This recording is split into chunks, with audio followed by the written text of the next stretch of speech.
Is Miami back? How many times have we heard that question over the past few years? Is Miami back? No, Miami's not back. But that's the biggest win Miami's posted since when?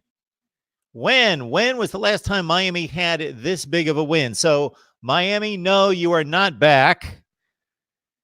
You played a decent defensive game. You played a really good defensive game. You played a decent game overall. You beat a quality opponent. This is your first quality win since, wow, we'd have to look through last year.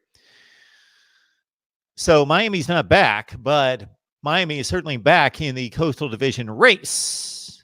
Mark Rogers TV, the voice of college football, breaking down the Canes and the Cavs from Hard Rock Stadium. A game just concluded that has once again made the Coastal Division race in the ACC something to watch. It's not pretty. It's not elite. There are no great teams, no elite programs, nothing close to it, but it will be interesting, much like the Pac-12 South Division. And that's where we stand right now. I will get to your comments and questions in just a second. We've got 26 on the line and rapidly increasing. The call-in number, 860-325-3687. 860-325-3687. I hope that you have prepared yourself for week 7 the right way. The right way would be to check out all of our previews. I think we produce more previews every week. I think I increase it every week. 3 separate Oklahoma-Texas previews from 3 separate angles. 2 LSU, Florida previews from both sides. We previewed Penn State and Iowa. Of course, Florida State, Miami, and Ohio State were featured on Wednesday night, so their respective games. The Buckeyes have a bye week. We previewed USC and Notre Dame. And a number of other games. Alabama, Texas A&M, Clemson, Florida State. A number of games that we previewed this week. Minnesota, Nebraska. With the Gophers as a 7+ point favorite at home tomorrow, trying to stay undefeated as well. But we focus right now on the Miami win over Virginia. Final score, Canes win at 17-9. Not a thing of beauty, but if you love defensive football, and it was close and it went down to the last drive, and Virginia pretty much botched that final possession with some mistakes. Bryce Perkins played, I thought, a remarkable game considering the defensive pressure and that he was under duress most of the time. But he made a huge mistake on the second or third last play of the game when he, of course, was sacked for a huge loss, and that ate up the clock and forced Virginia into a Hail Mary type situation. Mark Rogers TV, the voice of college football. Who's on the line? This is Steve. Apologize for the language. Apologize for the language, Steve. We have yet to hear anything from you, so you're okay. So unless you're warning us that the language is going to be awful. Oh no, it was simply just typing it in the chat. Oh, I have not checked out the chat yet. Yes, let's eliminate that. Just because, well, for a number of reasons, we run a first-class operation here at Mark Rogers TV, the voice of college football. Also, YouTube is constantly on the lookout for bad, profane language, whether that's verbally or in written form, and will flag me and possibly pull me. All right, what do you have for us, Steve? I just want to say salutes to Amari Carter. He truly saved the game with that penalty. By leaving the game, you mean? Yeah, he saved the game, even though he was ejected with the targeting call, which wasn't his fault. You know, he saved the game with that tackle. By making the hit, the pass breakup that would have given Virginia. Let's see, at that point, were they down 7-3? What was the score at that point? I think that was their. I think we were up to 10 at that point. It was 10-6. I'd have to go through the play, so they would have gone up 13-10. I mean, either way, Amari, I think saved the game with that. I mean, the defense came to play no matter what, but that was a crucial play. It's a good point. We'll never know, but it certainly makes sense. It's logical. that they didn't score the touchdown, and most likely the kid holds onto the football and scores the touchdown because the Virginia wide receivers mostly were having their way, and that was one of the reasons they stayed in the game. They didn't finish the drives, though, but statistically dominated the game. Absolutely. It was an incredible game. Definitely one someone needed. Anything else on the Miami win? No, that's it, man. I appreciate it. You run a top shelf, show here. I appreciate everything you do. I appreciate that, Steve. Thanks for the phone call. Enjoy the college football tomorrow. Had Steve on the line there, making a very good point there. So we can look at it a number of ways. Amari Carter, and it's at this point in college football, in the NFL as well, impossible to play defense. It's impossible to play defense. What we have expected and now made it responsible for these defensive players to change body position in a split second. I know why we do it. I agree with the reason why we do it. Of course, we're trying to save health.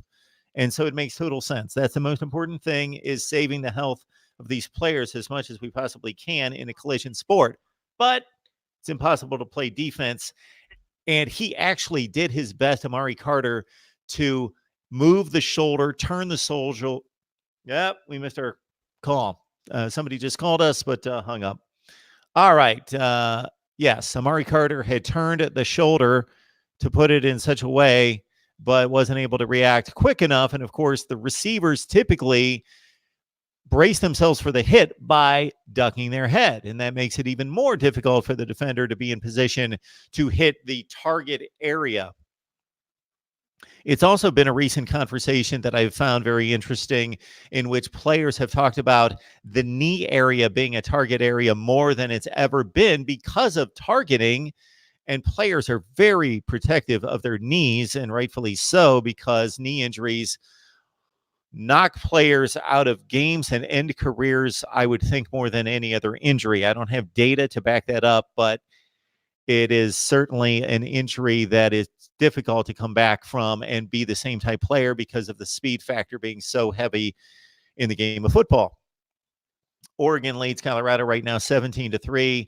They are nearing halftime, but the Buffs are driving inside the Oregon 5. It was a 22-point spread in favor of the Ducks. 60 on the line. We appreciate you jumping on board for Miami and Virginia postgame analysis. And again, the Amari Carter hit on the Virginia wide receiver. I'm going through my notes here. So this is what I do, is I just take tons of notes on these games so we can do some good analysis. Don't recall exactly who that receiver was. I think it was Dubois. And the Virginia wide receivers, I think, are flying under the radar in regards to ACC circles, and nationally, they are really good. They are really good. They abuse the Miami secondary most of the time. Not deep over the top, but just consistently got open. And their route running, crisp, didn't drop passes. Did Virginia wide receivers drop any passes? They had the bobble on the sideline that was pretty big until Bryce Perkins converted a 3rd and 10 with his legs. So that kind of wiped out the drop on the sideline on Virginia's next to last possession. Mark Rogers TV, the voice of college football. Who's on the line? Hey, how you doing, Mark? Good. Who's on the line? Hey, my name is Virgil. I just want to congratulate the boys today for a great win. I mean, it's necessary. Perry needed to stay in the game. Yeah. And obviously start the rest of the season. That's it. And tune up the offense. The defense is great. The defense is a top 10 defense. We just need the offense to do something for us. That's all.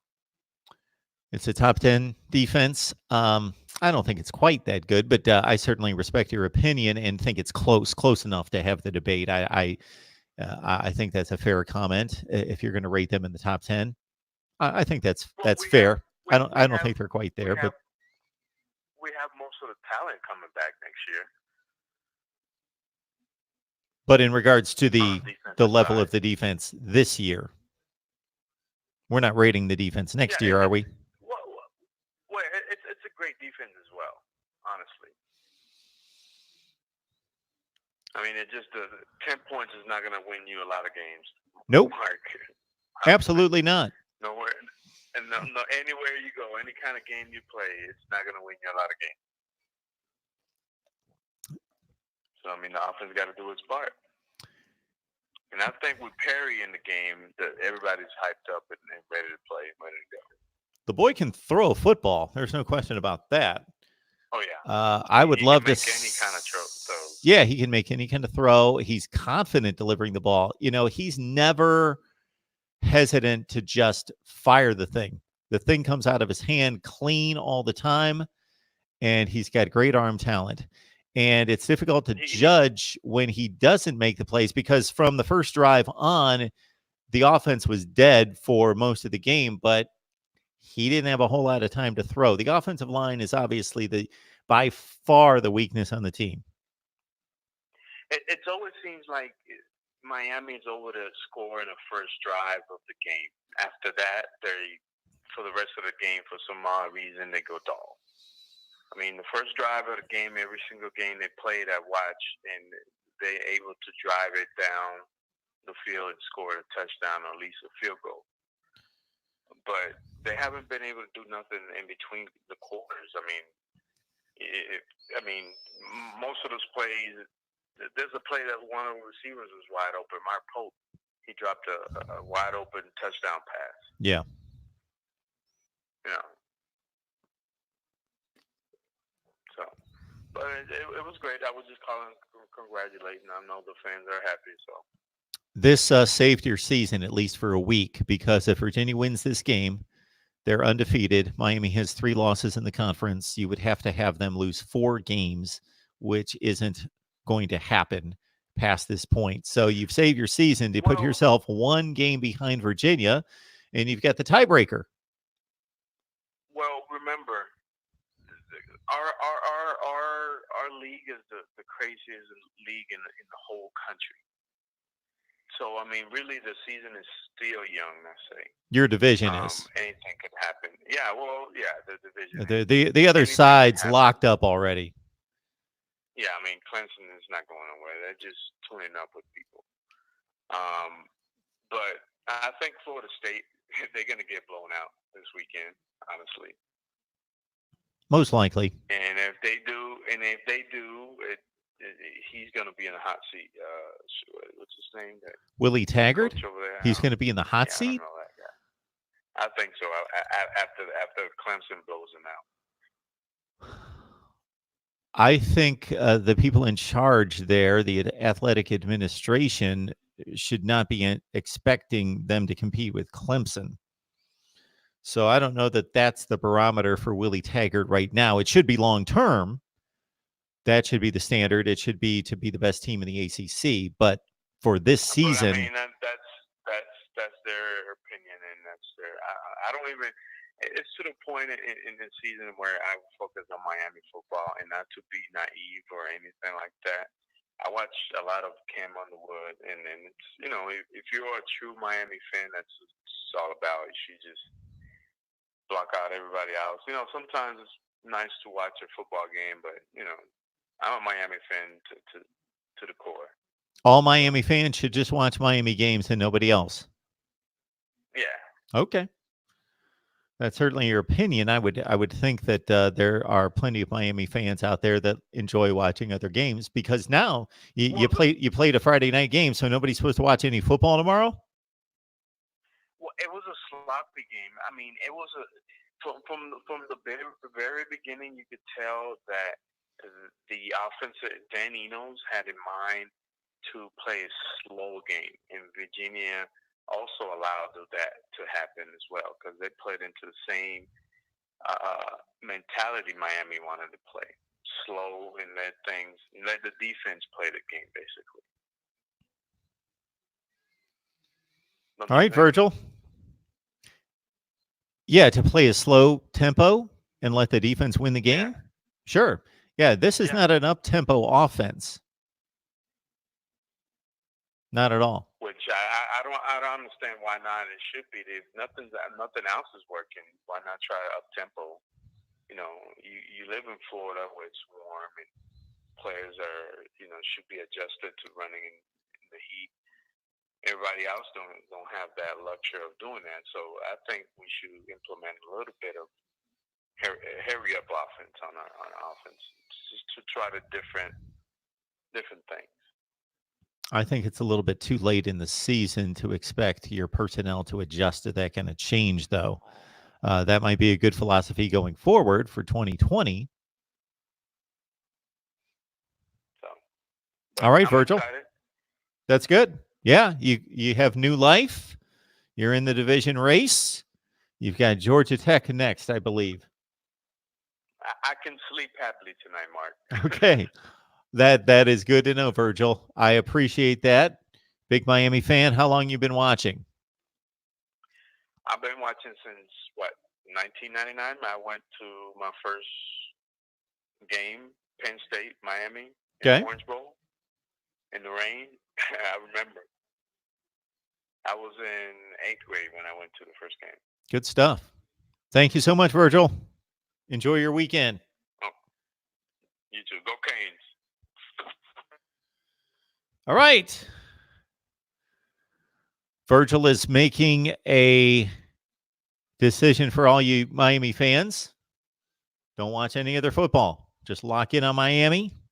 No other football for you. Jay Jobs on the line. Good to see you. McD Sports 4.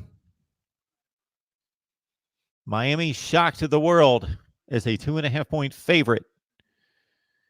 Of course, tomorrow night we've got Florida and LSU. Should be a good one from Death Valley, although the Tigers are a 13, and I believe it's up to 14.5-point favorite. Colorado just was picked off in the end zone. Stephen Montez picked off by Oregon, 17-3 Ducks just before halftime. Yes, Edward, that was certainly one of the keys of the game, is that the Cavaliers were awful in the red zone. At one point in the fourth quarter, they had 5 trips in the red zone. So if you're an average offense, statistically, in regards to your effectiveness in the red zone, and you get 5 trips in the red zone, you're going to score 3 touchdowns, and you're going to kick 2 field goals. Or maybe you come up empty once. You have an 80% conversion rate in those 5 possessions. So you come up empty once, you score 3 touchdowns, you've scored 24 points. Virginia at that point had 9 points. Yeah, the red zone offense was awful. Bronco Mendenhall made that comment going into halftime, and it did not get fixed. Credit the Miami defense. Also, we will blame the Virginia offense. The lack of a running game hurt both teams. It more severely hurt Virginia. Of course, they lost the game, but getting all their running yardage, or 90-some% of it, out of the quarterback position, that's what Virginia is. That's what they do. I don't know that that's a recipe for winning championships long term, is to completely rely on your quarterback to do everything and a couple of playmakers on the outside. On the last drive of the game, so Miami scored to make it 17-9. Virginia had no timeouts. The tight end, Tanner Crowley, made a dumb move in which he caught like a 3-yard pass, and he stayed in bounds. Got flipped, and that just ran the clock. That play and the Bryce Perkins inability to evade the rush or just get rid of the ball when he saw like 3 Miami defenders break loose on the blitz right in his face. And that's a difficult thing to do, is make that split-second decision, but he's got to have it in his head. There are like 30 or 40 seconds left in the game. I have got to get rid of this football. I cannot take a sack. I cannot throw the ball in front of the chains and not convert a first down. So every throw needs to be to the sideline and out of bounds, or it needs to be for a first down conversion. I cannot take a sack. That is death, to take a sack. And the next worst thing to do would be to throw the ball in front of the chains and get somebody tackled in bounds. And Bryce Perkins allowed himself to get sacked for a 10 or 12-yard loss, and that ended the game. Because by the time they got set, there was 9 or 10 seconds left. They had 2 shots at the end zone. They were back from the 38 back to the 50, where on first or second down from the Miami 35 or 40 yard line, and you've got 40 seconds, you're in okay shape. You're not in great shape with no timeouts, but you have a decent shot. You've got a 25 to 30% chance of scoring. Once you take that sack and you're down inside 10 seconds and you're throwing the ball from the 50-yard line, your odds of winning went from like 30 or 40% to 5%. Maybe not even that high. So the two big misses, the two big mistakes by Crowley and Perkins were staying in bounds, getting sacked and not running the ball out of bounds.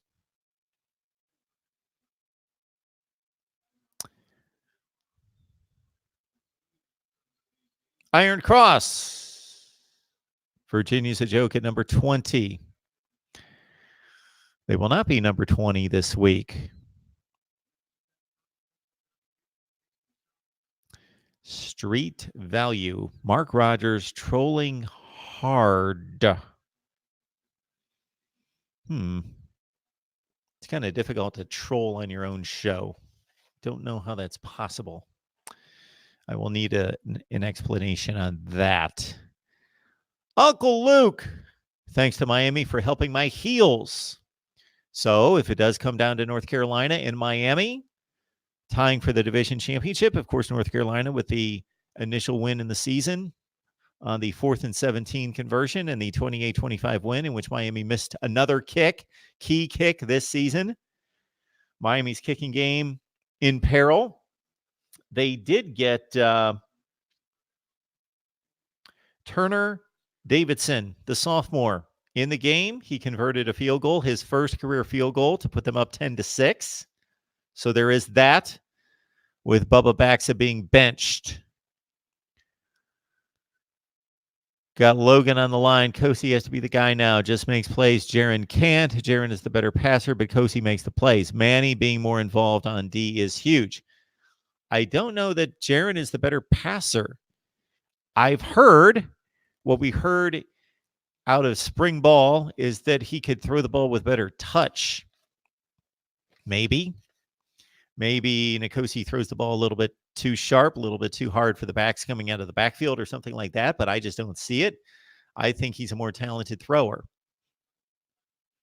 And that's just based on seeing Nkosi Perry play a little bit last season. Of course, he played about half the season, and then this year playing these last two games. I watched every play of the Virginia Tech game, and I watched the entire game tonight, and I just think Nkosi Perry, I don't know if there's a confidence factor involved, but he just cuts loose. He cuts loose. Jaron Williams is aiming the ball much of the time, or maybe just doesn't have the arm strength to make it look like he's cutting loose.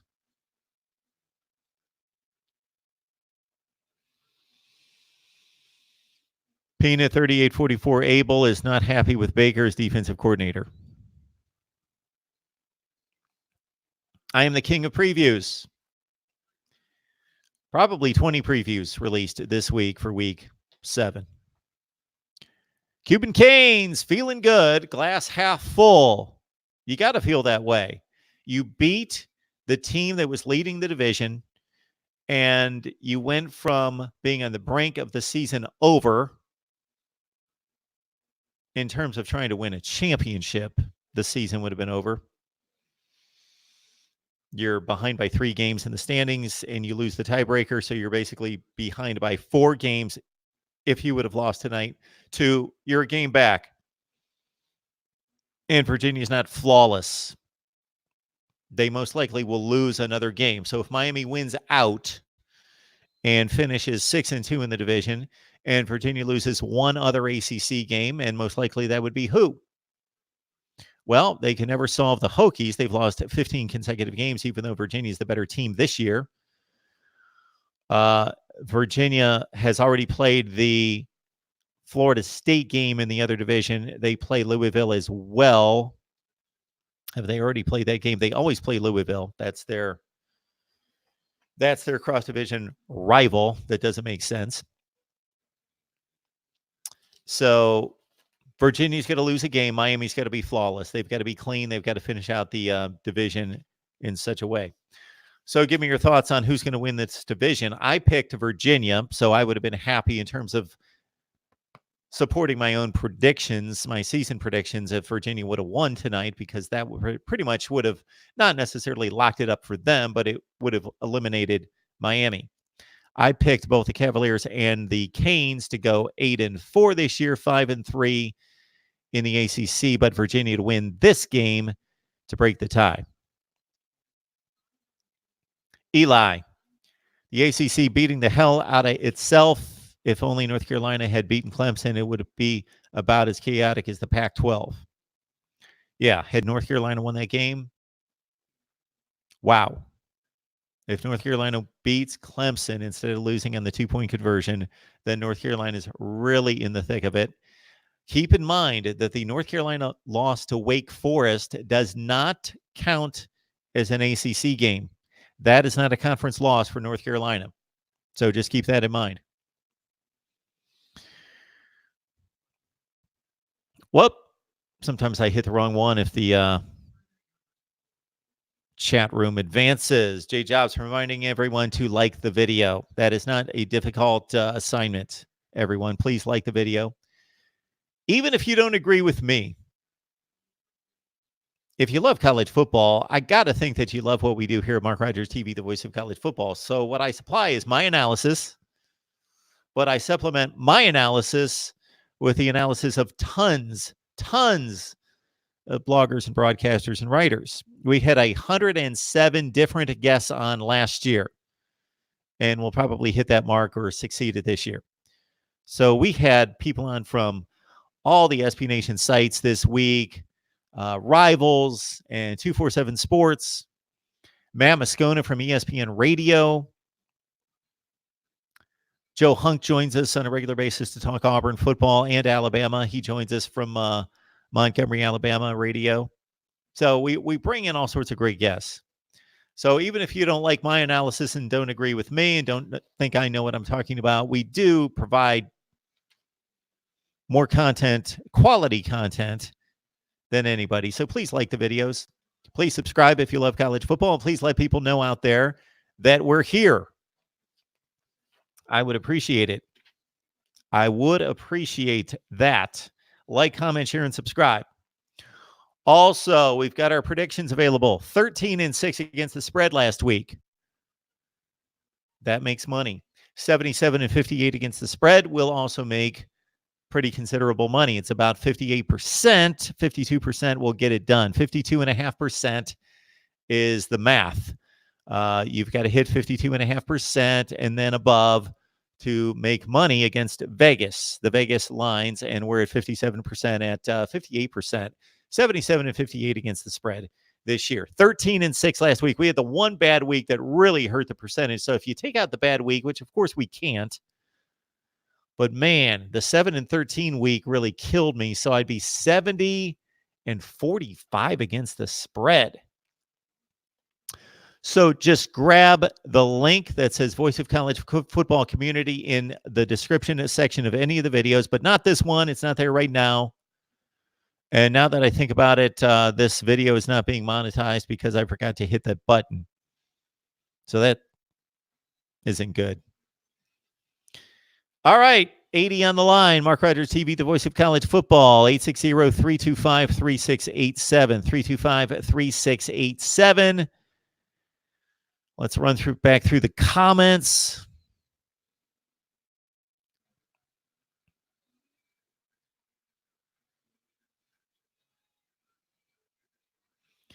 J Jobs, Georgia Tech, Pitt, Florida State, Louisville, Duke. Can Miami win these games?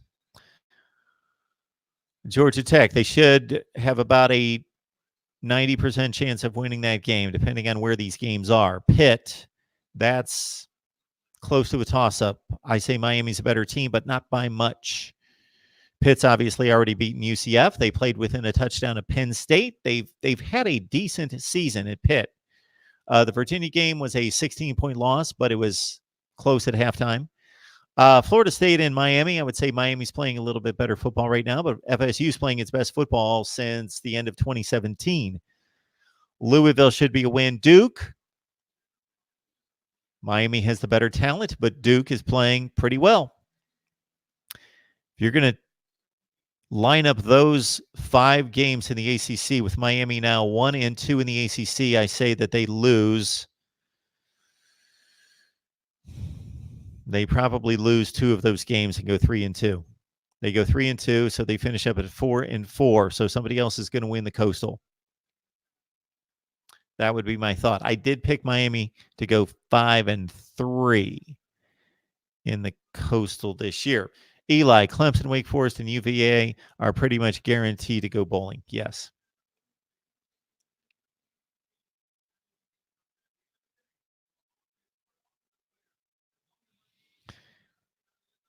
McD Sports 4. Wake Forest is only ranked because I don't know who they are, want at least 3 teams from each Power 5 conference. Wake Forest is undefeated. They have earned a ranking. They're undefeated. The schedule's not been brutal, but they're undefeated. The Big Ten is way better than the ACC. True.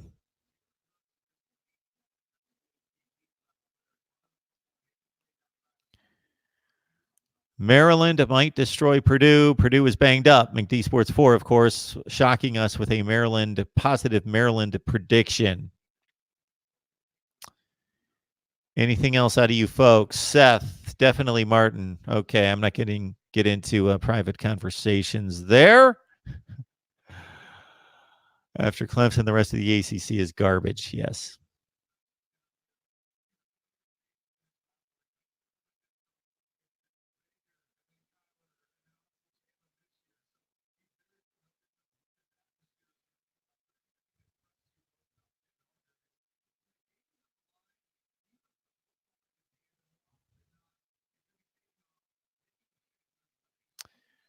I'd like to remind everyone that the Super Chat is on as well. You can help us build the channel and contribute by contributing via the Super Chat. Also, Christmas is coming. It's mid-October. I know, even though 97% of my audience is male and we procrastinate and we give our Christmas chores to typically the lady in the house, that some of you have to do some Christmas shopping, and maybe many of you do it early. I don't, but I would think that many of you do. Please grab the Amazon link. If you do your shopping at Amazon, I understand it's a pretty good outfit that actually has a future. So if you do your Amazon shopping for Christmas or for any time, it doesn't have to be for Christmas. That's just the angle I'm taking. Doesn't have to be for Christmas. Grab the Amazon link in the description section of any of the videos. Grab that link next to the Amazon name. Grab that link, use the link, and please help us build the channel. We would like to continue to do this and do it better and better and better and better. All right, we've got a call coming in. Cardinal Ferguson, Mark, you're on point with the Perry Williams analysis. Thank you. All righty. Here we go. Mark Rogers TV, the voice of college football. Who's on the line? Hey, Mark, this is Eli. Eli, how are you? Good, how are you? I'm good. Hey, so I was wondering, what are your thoughts on, on Jim Harbaugh? Do you think that he gets, way too much flack because I feel like he's actually done a better job than he gets credit for at Michigan. Well, here's the issue, is that he was hired to win championships. He is paid like an elite championship coach. Is he doing a good job compared to his predecessors? Yes. Michigan, for the 7 to 8 years before he arrived, was winning 55% of his games. He's winning 75% of his games. He was 38-14 coming into this season and had the second best record in the Big Ten during his tenure. So by those measurements, he's doing a good job, but unfortunately, the bar is extremely high because he's being paid to do a great job. Great job means winning championships. Yeah. Do you think that maybe if he gets more time that he probably could eventually, because it seems like it would be easier to recruit now than it was back a few years ago when Michigan was a hot mess? So Jim Harbaugh's track record would say that he should complete the job here at Michigan, that he will eventually compete seriously for championships. He's done it everywhere he's gone. Everywhere he's gone, he's taken over a program that has been down and out, and he's turned it into a champion or a championship caliber team, both in the NFL and at the collegiate level. Everywhere. I mean, because Michigan didn't even get to a bowl game the year before he took over. I wonder how many people actually remember that. Me, I do. 5-7. Yeah, but I bet a lot of people forget about They lost to Maryland. Yeah, I'm right there with you. I'm just being facetious because I tend to remember a lot of useless stuff. But 2014, 5-7. They immediately went 10-3 under him, and the recruiting has been raised exponentially under him. But he's not beating the other championship contenders, Ohio State in particular. Also, some key games against Wisconsin this year, and Penn State a few other times. I mean, because here's the thing, like, in my NFL team, I'm a huge Redskins fan, and we're like a really hot mess right now. Mm-hmm. And like, if Jim Harbaugh got fired, I'd be pounding the table for the Redskins to hire him, because, I mean, he took the 49ers to the Super Bowl. It's like, maybe he could make the Redskins great again. Yeah, so there's another example that I've alluded to many times. When Jim Harbaugh took over the 49ers, they had gone 2-14. And within 2 years, he was having them play in NFC championship games, and then got to them to a Super Bowl. And maybe had they had a little bit different play calling down near the end zone, would have won a Super Bowl. I mean, as a Skins fan at this point, just taking us to the playoffs, I'd be happy just to be there at this point, because our team is just awful.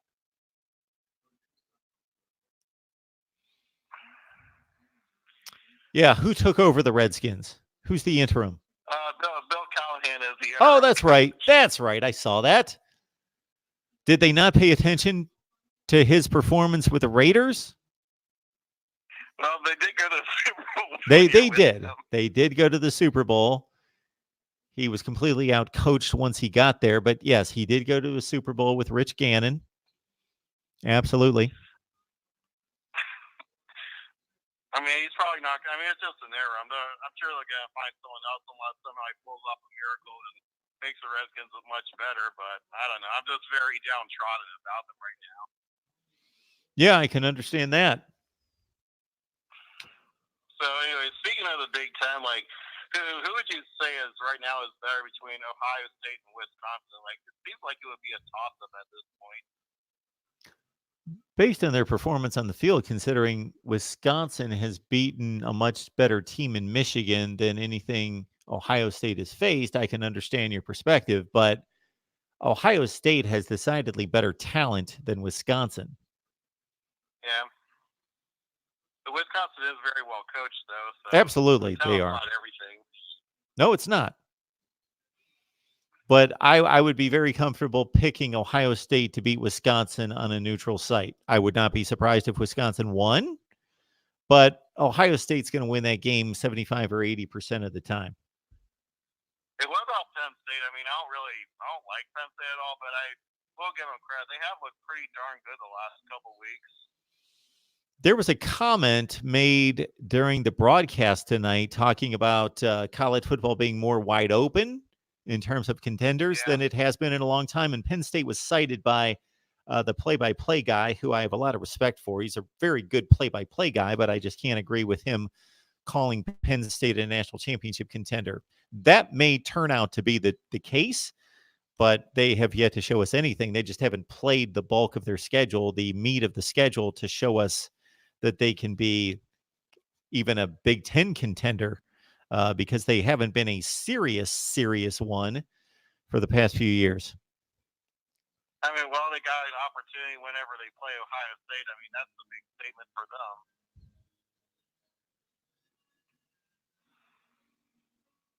All right, I think the game's on the road, right? It's in Columbus. Yeah, so, I mean, Ohio State probably wins that one, but if somehow Penn State does win that one, then things are getting really interesting. That's right. And then I guess, and I'm trying to also think which other Big Ten teams are probably going to go bowling. Michigan probably won't. They'll probably get to a decent bowl because that's about it. Michigan State probably about the same thing.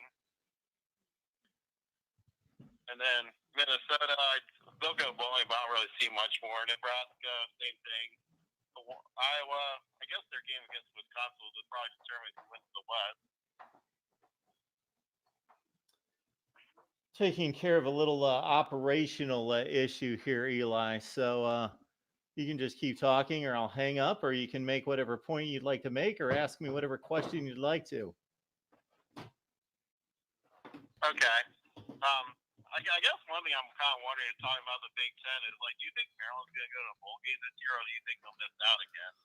I'm pretty comfortable with my preseason prediction that they will go 6-6, so that gets them to a bowl game.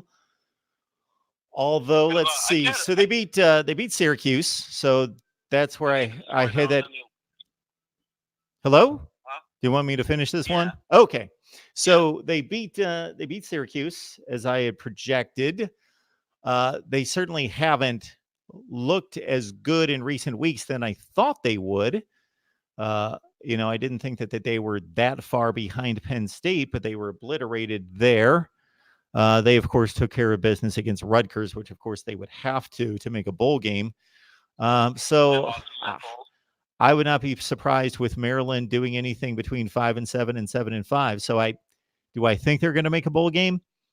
Yeah. I don't think it's any kind of guarantee by any stretch.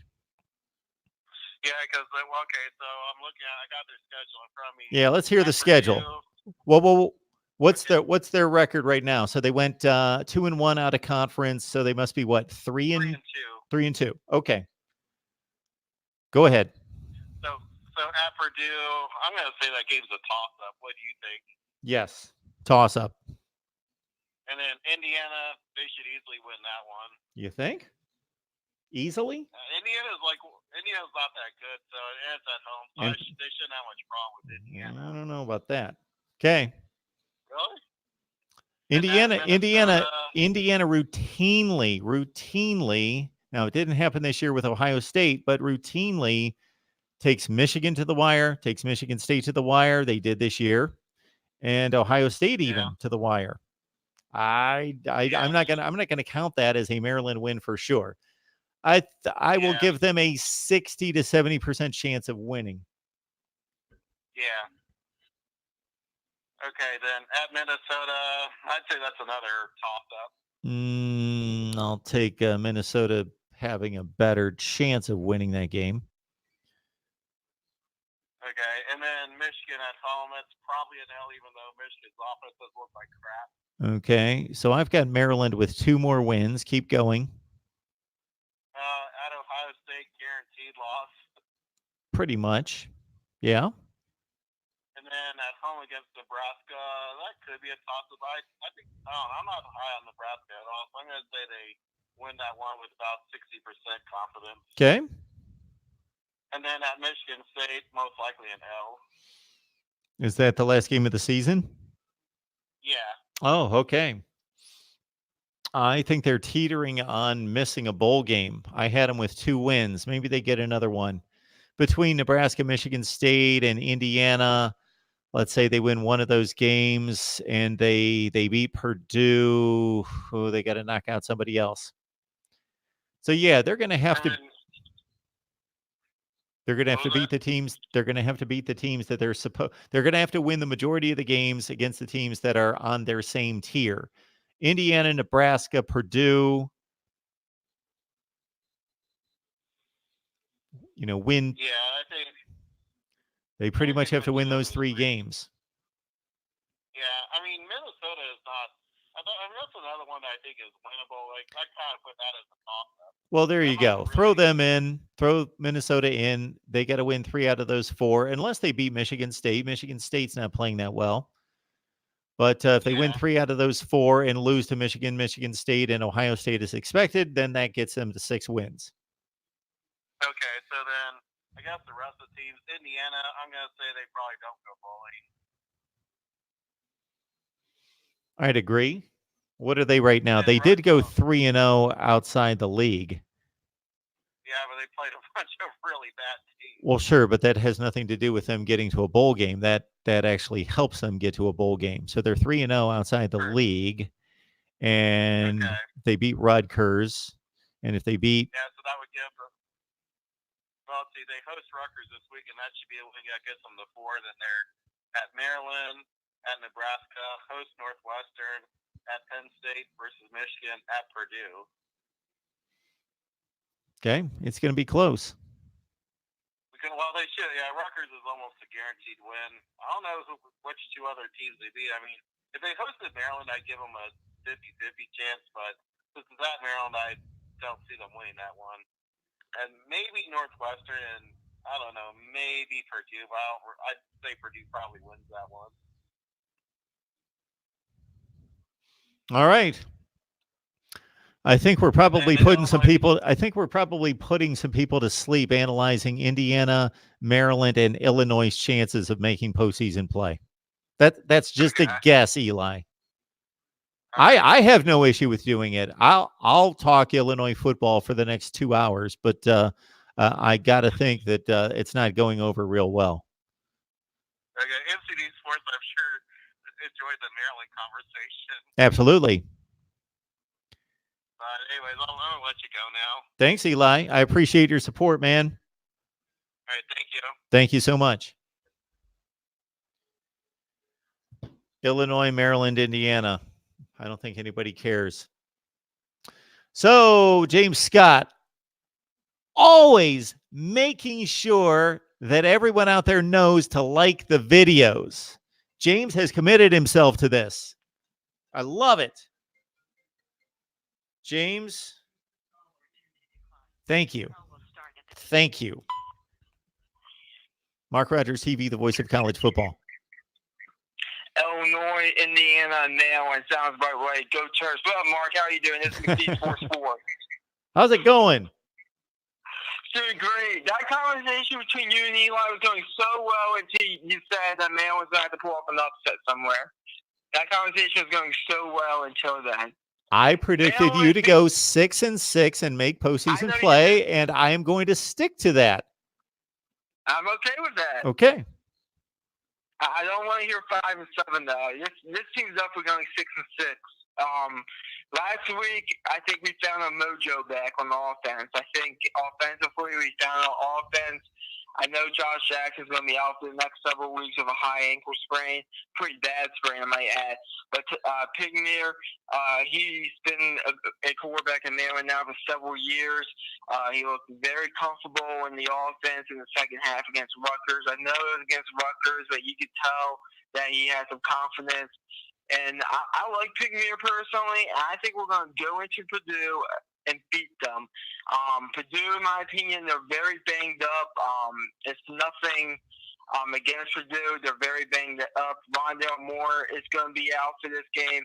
They're going to go with the backup quarterback. The whole secondary they're basically playing a second-string secondary against Maryland tomorrow at noon on the Big Ten Network. And I think that spells trouble for Purdue. And I think they'll play competitive. It's their homecoming. I think they'll come out feisty, but at the end, I like Maryland 38, Purdue 28. That's the score I got. I think Maryland goes in there and wins a game that it's going to be a pretty big win for them. Sounds like it sounds like a Big Ten Network game. When are they playing? Noon. Okay. Mm-hmm. I got to check out the TV schedule for tomorrow to kind of plan my day. I do think that Purdue is looking pretty rough with Jack Plummer at quarterback and all the injuries they've suffered. Obviously, their biggest playmaker, Rondell Moore's out. I saw them play probably half the game against Penn State, and they were having all sorts of issues blocking anybody up front. Now, of course, that's against the Penn State front. Penn State is an awesome team. Yes, they are playing very well. The game's at Purdue, correct? Correct. I think that slightly helps them obviously from the home field standpoint, but also from the standpoint of the surface. You have a faster football team. You're going to play them better on the carpet, slightly better. I don't think it's a huge factor in the game, but I would like you a little bit more at home on the carpet. You're a faster team, and you could overwhelm their defense. The Purdue defense, unfortunately, under Jeff Brom, they had a good first season. They've regressed since then. But yeah, I like him too. He's good. I have nothing against Purdue. I just think they're really banged up. It is their homecoming. That's the one thing that concerns me is that it is their homecoming. But I think Maryland, they're going to go in there. They're going to be fired up to ruin their homecoming game. And I think the game's going to be close, but we pull away late, 38-28. That's what I have right now. Okay, very good. I have not made a prediction on the Maryland-Purdue game, nor will I. All my predictions are in for the week. I have two other quick things I want to say, though. Yep. Two other quick things not involving Maryland. The game tonight, the Virginia-Miami game. Mm-hmm. Listen, congrats to Miami. I mean, I guess it's a huge win because it keeps you in the ACC Coastal race. Sure it is. They're not going to win. I think it's going to come down to Virginia and North Carolina, personally. Because I look at Miami's schedule. They're on the road against Pitt. I think that's a loss. And don't count Pitt either in this equation. I think they lose on the road to Pitt. I think they're going to lose on the road to Florida State, and they're going to lose on the road to Duke. And don't count Duke either. I think outside Georgia Tech, the race is wide open, and we'll see what happens. But I think it's going to be either Virginia or North Carolina. Okay. I picked Virginia. Sure, go ahead. And my second point is I'm gonna be calling out CBS. I don't know what they're thinking about putting that Florida LSU game on CBS. Instead, it's going to be a night game. I guess LSU wanted the night game. I'm going to be honest with you that the Alabama Texas A&M game. I know A&M is going to play them tough. It's at College Station. That game's not going to be a close game in the fourth quarter. I mean, I don't know what CBS was thinking there. I really don't. But overall, I just don't know what they were thinking putting that game over the Florida LSU game. I would tend to agree with you that the Florida LSU game is more important. It's more competitive, should be more entertaining. All of those factors. The people at CBS Sports, just like the other networks, certainly have their reasons why they make the selections that they do. I can't even imagine that game would outrate the Florida LSU game. But again, they know what they're doing, and I got to think they have their reasons. But I can't come up with a compelling reason why you would select Alabama, Texas A&M over LSU and Florida. I agree. I think LSU just won the night game. I think that's why. I'm hoping that's why. And maybe there was more involved. Yeah, maybe. I don't know. But that's all I really have. I'll sit back and listen. If I hear anything blasphemous, I'll call back in and tell you why that caller or something said is blasphemous. But that's all I really have right now. Thanks for taking my call, Mark, and go Terps. All right, McD4, thank you so much. We can always count on McD4. McD Sports 4 calling in, back in his Terps, trying to get him to postseason play since losing some embarrassing bowl games in recent years there at Maryland. Who beat them a few years ago? Marshall? Was it Marshall? Beat Maryland, correct? And they lost a bowl game to Boston College. Very entertaining game, like 39-37. Okay. Right now in the ACC Coastal, I don't have the full schedule in front of me, so I'm going to have to piece this together. But right now, it's obviously too early to tell. But Virginia's in the best position along with North Carolina at 2-1, 2-1. North Carolina had the disadvantage of having to play Clemson. So, as I mention all the time, this is the issue I have with college football scheduling.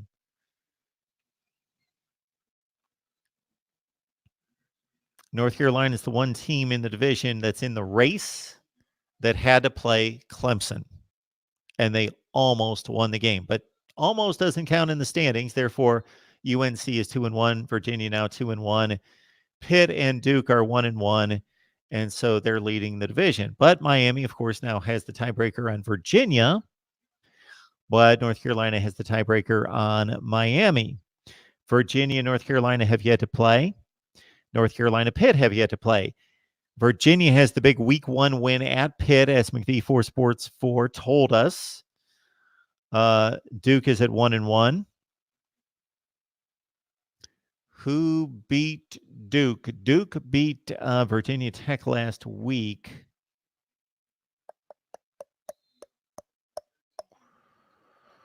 I don't remember who beat Duke. It doesn't matter. And so there you go.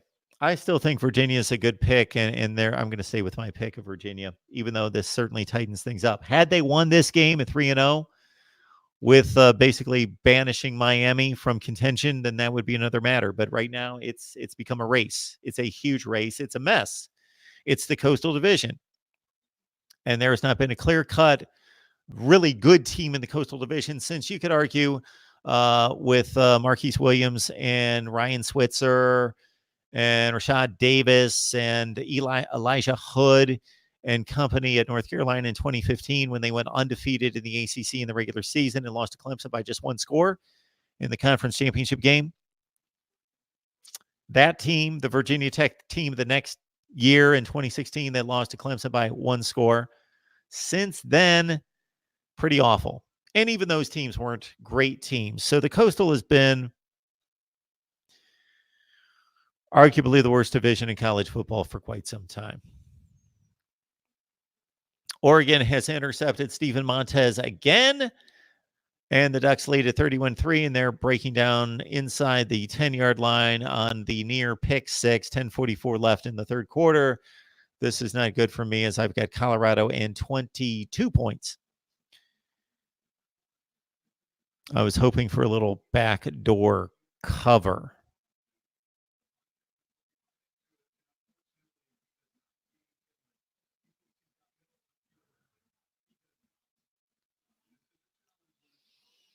Let's run through week 7, Saturday. Here we go. Here we go.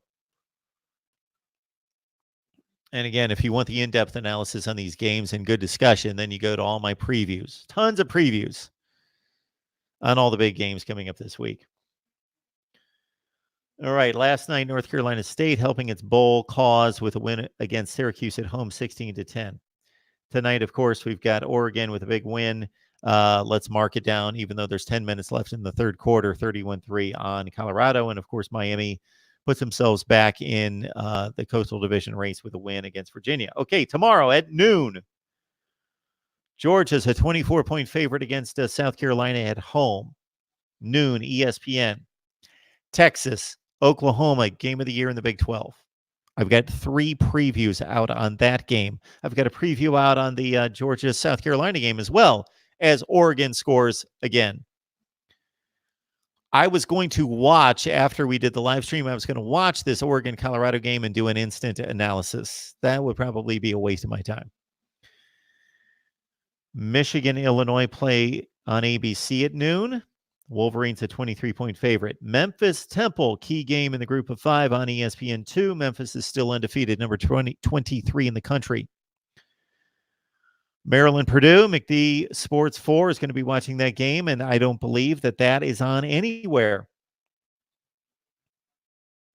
Wow. Okay. Mississippi State, Tennessee on the SEC Network. Rutgers, Indiana. Ouch. Awful. Okay, that's at noon. So for me, Oklahoma, Texas is paramount on the big screen. My 2 alternate games on my other 2 screens are most likely going to be Georgia, South Carolina, and whatever they're showing on the Big Ten Network, which I've got to think that it's going to be Maryland and Purdue, even though it's not showing it here. So those are my choices at noon. Maryland, Purdue on the alternate screen, along with South Carolina, Georgia, but on the big screen, Oklahoma, Texas. And of course, we'll have instant analysis right here.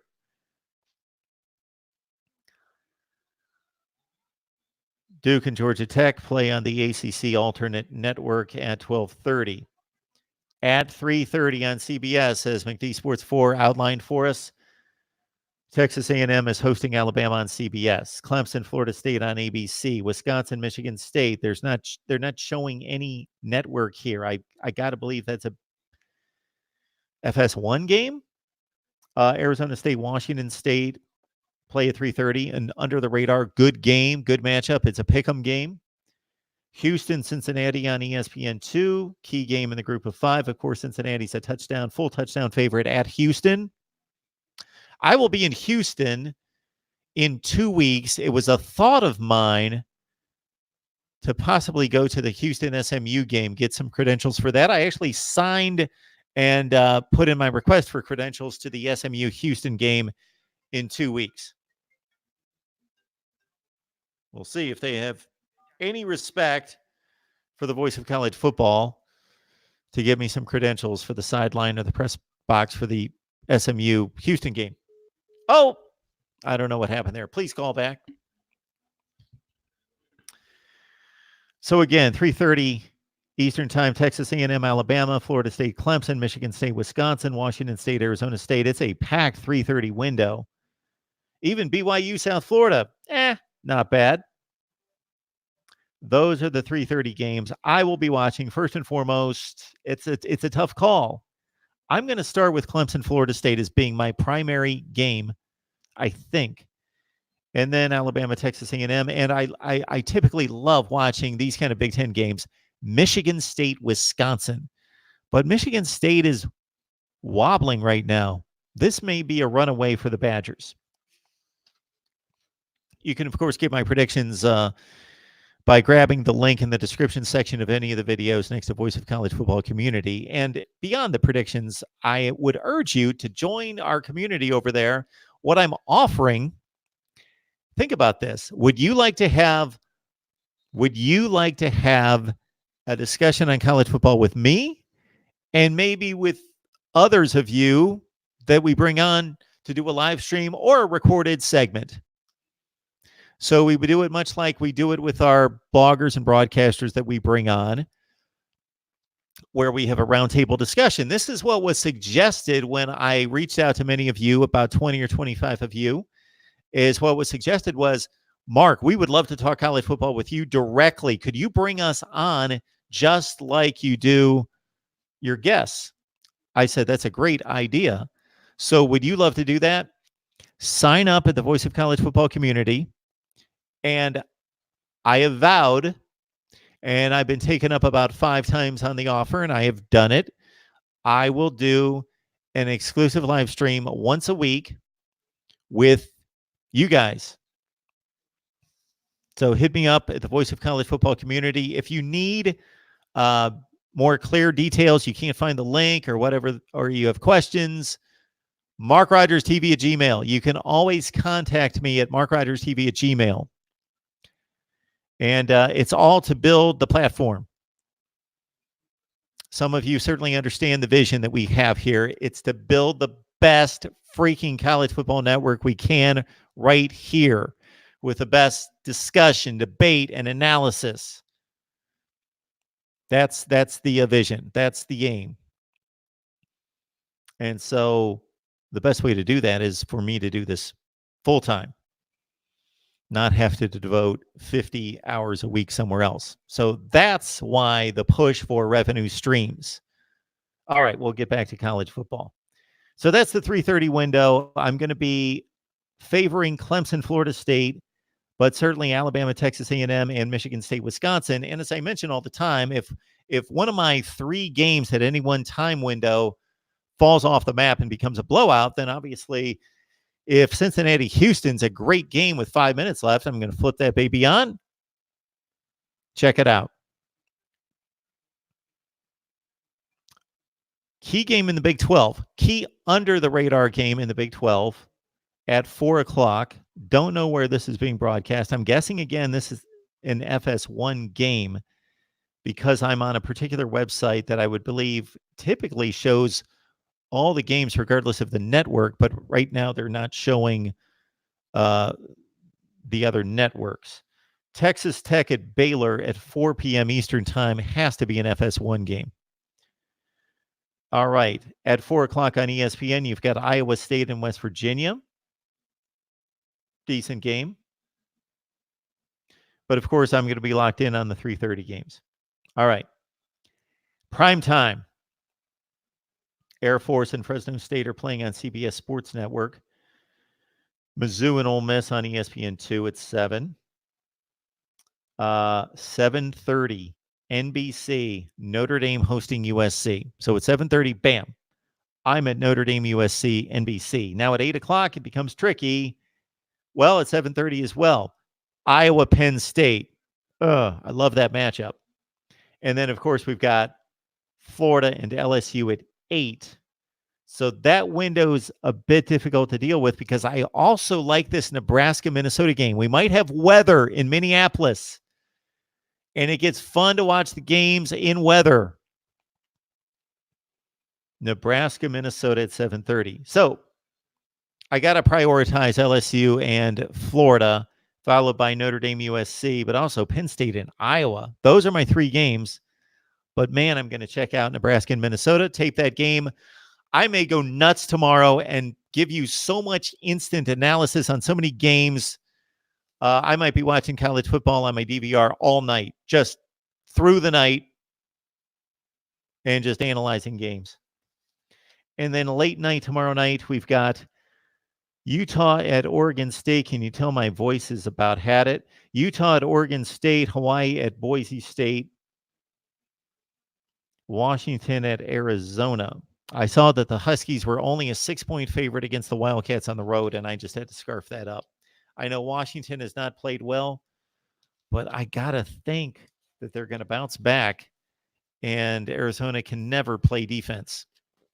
They're playing better defense this year, but I just don't trust their talent against Washington, even at home.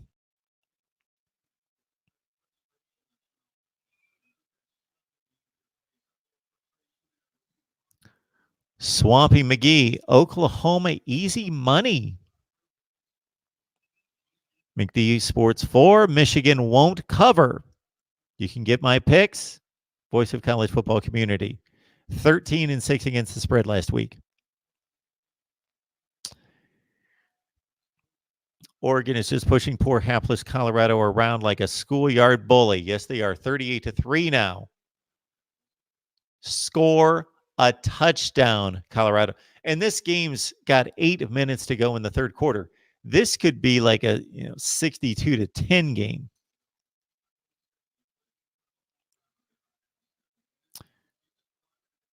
$863 Kane, loyal viewer. Enos is a horrible play caller. Glad the defense got us the win.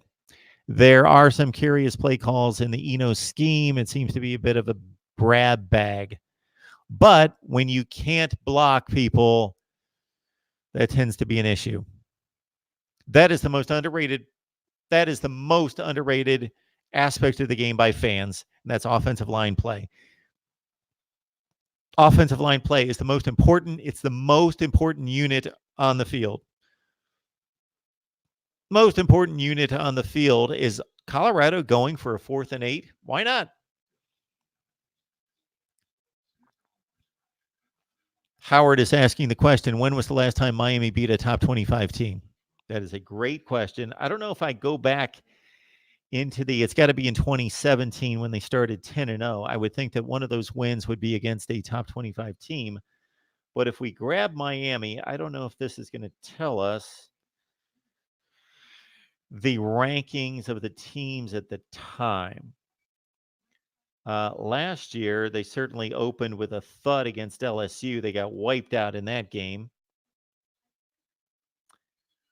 Okay, so I believe this has the rankings of the teams at the time. So last year, here's your answer, Howard. barely beat a top 25 team or barely a team that was ranked in the top 25. The final game of last regular season, 2018, Miami beat Pitt at home 24-3. The Panthers were ranked 24th in the country. Was that legitimate? Probably not. They finished 7-7. The entire season, Miami only played one other top 25 team. So they had a light schedule last year. They only went 7-6. Light schedule. They played LSU, who turned out to be better than number 25 in the nation, certainly. But their only other ranked game was against Pitt. They did not turn out to be a legitimate top 25 team. So Miami really, aside from the loss against LSU on the neutral site to open 2018, did not play a top 25 team. Even in the bowl game, they didn't play a top 25 team, and they went 7-6. Miami football has not been impressive. In 2017, I used to pride myself in remembering all these games, all the scores, and I could probably just squeeze my brain dry to do that, but I got it right here. In 2017, Miami beat a 13th ranked Virginia Tech team. Remember this game well, 28-10 at Hard Rock. And then the following week, this is when Miami was at its zenith under Mark Richt. They beat Notre Dame, number 3 in the country, 41-8, wiped them out. Ian Book came into that game, if you recall, near the end of the first half in replacing Brandon Winbush and threw a pick 6 to, I believe, Trajan Bandy. 41-8 over Notre Dame. And that was the highlight of Miami football over the last 15 years. Beating Notre Dame when Notre Dame was number 3 in the country at home last year, 41-8, or 2 years ago, 41-8. So those were the two big wins over top 25 opponents, top 13 opponents.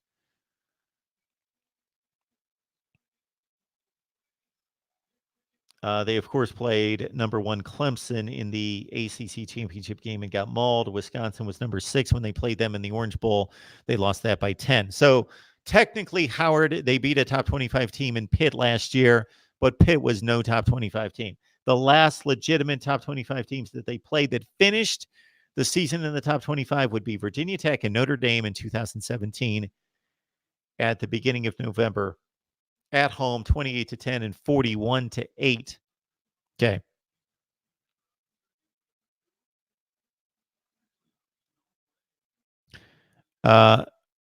McD Sports 4, I don't believe that you were understanding my point. I won't explain it. Okay. James is going to the Michigan Notre Dame game. Nice. Eli loves this Maryland-Minnesota game. Michigan State and Wisconsin, yes, on the Big Ten Network.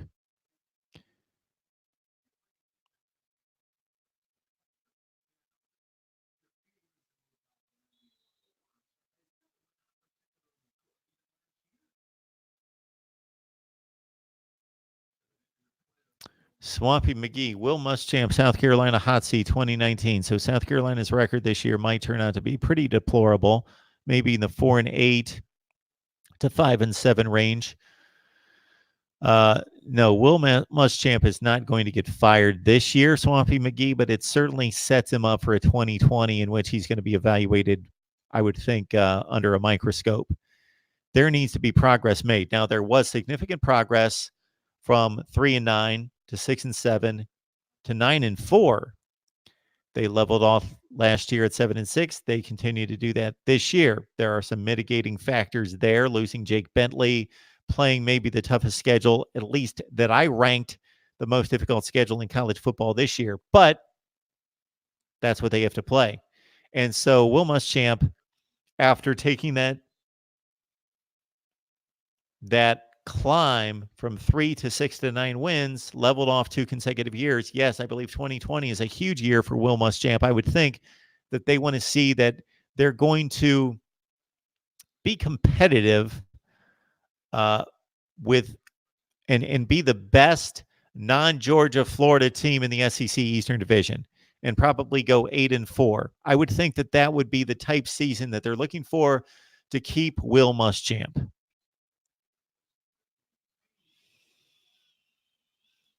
Reasonable Gump, is Miami playing musical chairs at quarterback? I don't believe so. Nikosi Perry is the guy. Double X, Faustus, Double X, Mark Rogers TV, man of the fans. Well, that would be a good moniker, a good slogan to go with. That's a good one. Double X, Fausta, Double X. We're going with the voice of college football. Whoever it is out there, that was like a year ago or more, that threw out the voice of college football in a comment section. And basically, they weren't even saying, Mark, you're the voice of college football. They said, Mark, blah, blah, blah, blah, blah, blah. They were making a point and then said, as the de facto voice of college football, what do you think about? And I locked in on that. I threw that by a few people and they said, yeah, run with that. So whoever that is, thank you. If I could look back in the comments section that far, I would. I would love to thank that person and give them a personal recognition video. I would like to do the same for James Scott because, man, this guy is always pushing the likes and the comments and the subscription and the everything. We thank you so much for that, James, and letting people know that, again, we need to create revenue here for me to do this all the time. Obviously, I don't need to explain that, and that's the goal. So that's why I take away just a little slice of time every so often, just 15 or 30 seconds to say, hey, remember these other outlets and remember the revenue streams, the Voice of College Football community, the Amazon link, and help me out that way. The Amazon shopping experience is exactly the same. You don't have to buy any kind of product. You just get on there, use the link that I provide, and there you go. If you like to bet football, and I'm going to get to Jeff Lynn's ELO 2020 tour comment in just a second. No, you know what? I don't want to lose it here. Jeff Lynn, thank you so much. We are about 500 away from 15,000. So let's get that very soon. Thanks, Jeff. Appreciate that. The number land found. There you go. 860-325-3687. 860-325-3687. The Amazon link. So I don't mean to confuse you because I always mention that these links are in the description section below, but when we're doing a live stream, they're not there yet. I will copy and paste them, put them in. But in all the other recorded videos, these links that I'm referring to, the Voice of College Football community and the Amazon link, are in the description section below. I had a number of sponsorship offers this week, which was very nice that people are finding me. I am not going out there to get sponsorships, but people are finding me and like the channel and are pitching me sponsorships. So that's a good sign. Mark Rogers TV, the Voice of College Football. Who's on the line? Hey, Mark. What's up? Thanks for taking my call. This is Landfound. Hey, Landfound. How are you? Pretty good.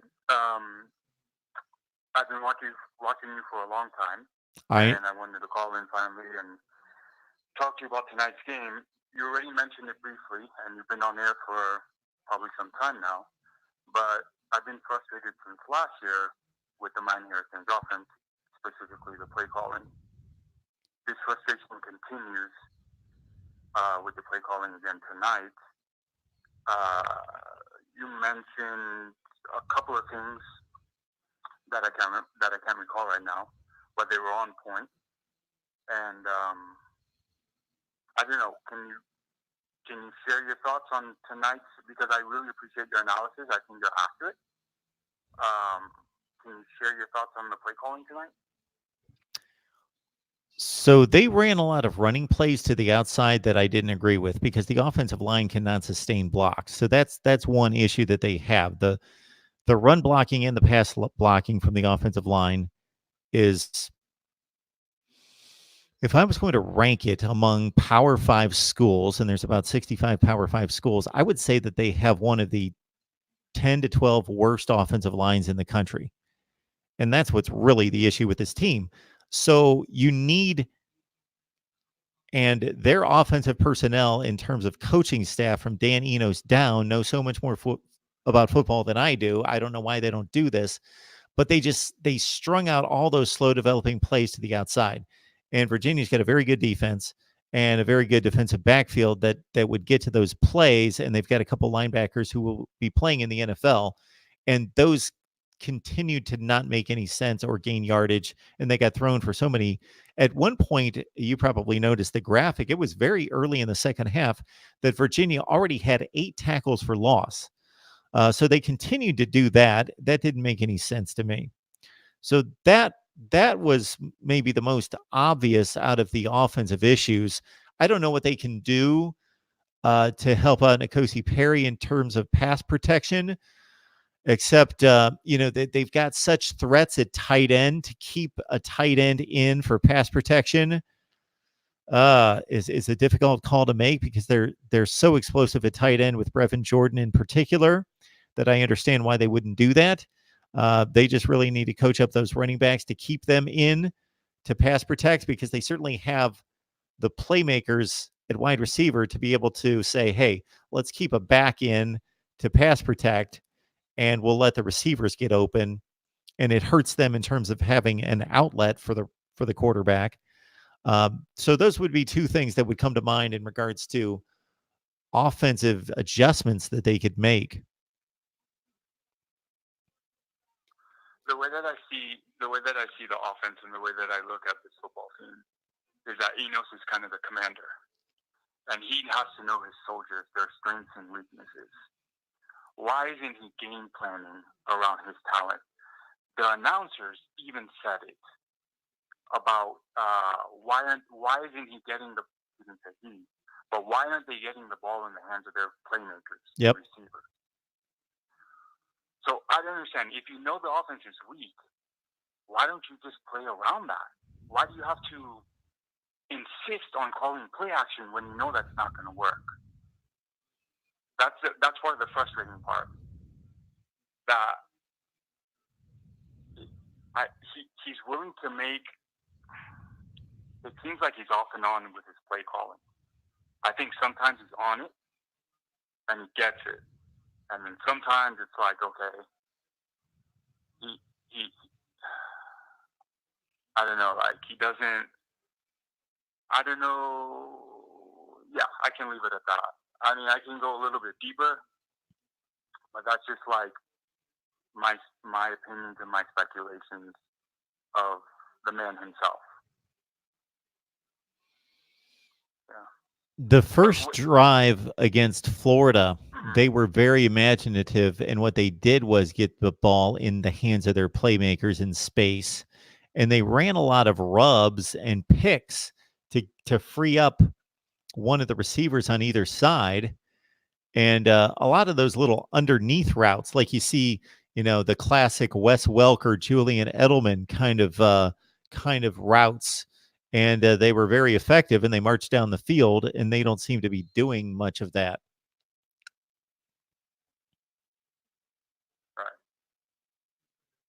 Right. Yeah. To kind of compensate for the weakness of the offensive line? Absolutely. Yeah.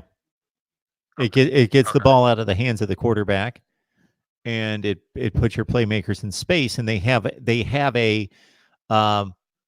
an automatic blocker right there with them. If you're running 2 and 3 wide and you're running a rub, then you throw it to one of those 2, and you've got defenders out there, but you also have a natural blocking sequence there to pave the way for the runner with the football in his hands.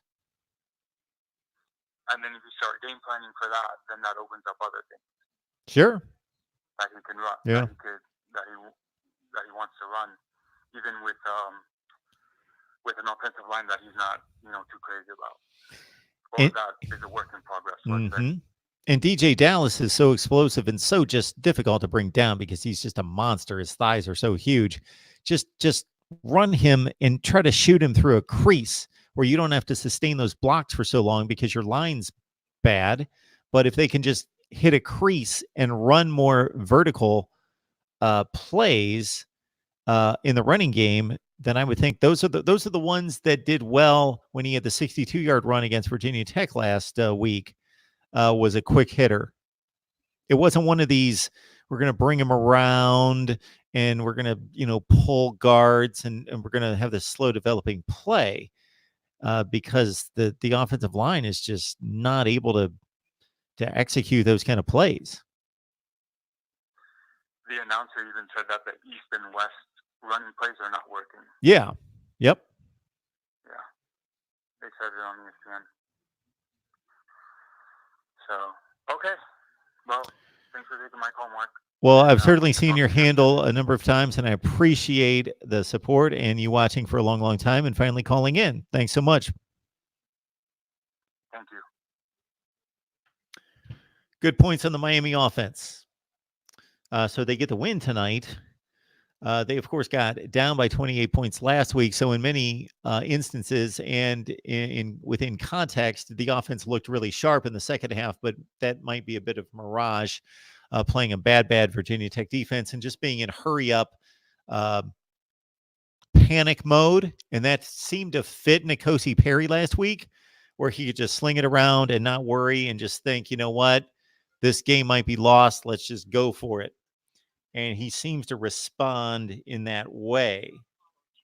And he certainly did last week. And I thought he played pretty well this week. He just didn't have much time to throw the ball most of the time. Mark Rogers TV, the voice of college football. Who's on the line? Hey, Mark. Reasonable Cop. How you doing? I'm good. How are you? Doing all right. So I saw Miami got a big win tonight. Yes, big for them. Yes, they did. Were you kind of surprised by that? I was. I mean, I know for some reason I was surprised by Miami being favored in the spread. I guess someone told me that happens a lot with Friday night games and road favorites like that. But yeah, so Miami was the favorite at home. They were a 2.5-point favorite. I thought that was a pretty fair line. I did pick Virginia to win the game, but I did have to. I didn't think much about it, but I wasn't that confident. I think if these two teams play 100 times, they maybe split them. They're very comparable teams for different reasons. Miami has the overall talent advantage, but Miami's coaching staff right now just isn't very good. And so Bronco Mendenhall is an excellent coach. He's done a great job with this program. And they've got a quarterback who just makes plays like crazy. And they've got outside receivers that abused Miami's defensive backs and corners. But they couldn't complete their red zone possessions. They had 5 possessions in the red zone. This was sometime mid-fourth quarter, 5 possessions in the red zone and 2 field goals, and they came up empty 3 times. You can't do that. You got to convert 80% of the time and then maybe 50 to 60% touchdowns, or they would have won the game. Yeah, based on what I've read, because I just got off work, I can't ever watch these Friday night games, but I saw that Virginia held the ball almost the entire second quarter, but came up with 3 points at the end of the half. Yeah. So that doesn't. That's not a recipe for greatness right there. But hey, I got a question, and this kind of goes back to my comment that I left earlier. I don't watch a lot of Miami football, so I don't know. But did Jaron Williams get injured or something, or was he just benched because he was playing bad? Benched. He threw 3 picks in the first quarter. Okay. So, am I the only one here that kind of thinks it's a little weird or kooky that he was started at the beginning of the season over a veteran, N'Kosi Perry, to begin with, and that they're just all of a sudden going to bench him 5 games into the season just because he's playing like the freshman that he is? I mean, last year, Mark Richt was going back and forth between quarterbacks, and everyone's giving him all sorts of grief for it. And it just kind of seems like to me, this seems like it should be talked about a little more. This is a big indictment, or it should be, on Manny Diaz, that they started Jaron Williams to begin with if they don't have any confidence in him, or they're just going to bench him and put a veteran who should have started to begin with at the season, N'Kosi Perry. N'Kosi Perry was in Mark Richt's doghouse most of the time. So there were a number of things that were reported that most of them were substantiated to some degree that N'Kosi Perry wasn't the model citizen off the field. And none of it was serious stuff. But Mark Richt always opted for the senior and opted for the safe call and wanted to discipline N'Kosi Perry to a certain extent. Or otherwise, he would have been playing over Malik Rozier last year. He was the much better quarterback. Less experience, but better quarterback. Now, this season, Jarren Williams apparently won the job fair and square between the spring and the summer camps. Between Martell, Williams, and Perry, if you looked at their resumes and their scouting reports coming out of high school, they were all touted as very, high 4-star, and in Martell's case, 5-star quarterbacks. So it's not like they grabbed this 2-star and elevated him above a 4-star. So the winner of the quarterback job would not have been a surprise to me had it been any of them. But Perry was the only player that we had seen play for an extended period of time at all going into this season. I guess it just seems a little strange to me that, I don't know, I guess if N'Kosi Perry wasn't the starter last year, then I suppose it does make sense, but part of me is kind of wondering why there was even a competition to begin with. A lot of head coaches tend to give the returning quarterback the benefit of the doubt. It just seems really strange to me that Manny Diaz came in, started Jarren Williams, who, let's be honest, no one was expecting. We can see if we're surprised or not by it, but no one was expecting that. Most people had never even heard of him until they chose him. And then a little less than halfway into the season, he turns out he isn't as good as the other guy, but put N'Kosi Perry back in. I don't know. It just seems, to me, that deserved a little more media attention than it got, but everyone's just kind of playing it off as if, I don't know, it's just like same old normal practice.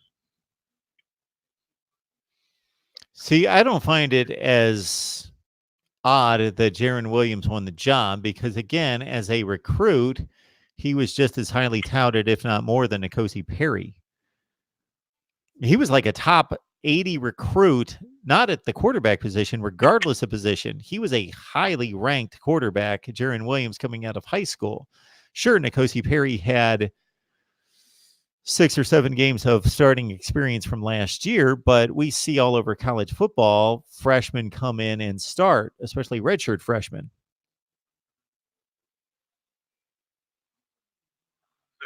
Do we really see that often, though?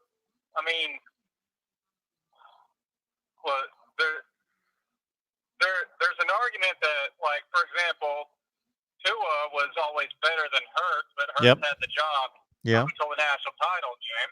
Mm-hmm. Correct me if I'm wrong, but okay, you're going to you're probably going to hate me for even asking this, but who was Ohio State's quarterback last year? Tip of the tongue. Their quarterback last year? Dwayne Haskins. Last year. Yeah, Dwayne Haskins, and he was there the year before, right? Yes. Okay, well then there's a big argument to be made. A question is, why wasn't he starting ahead of J.T. Barrett?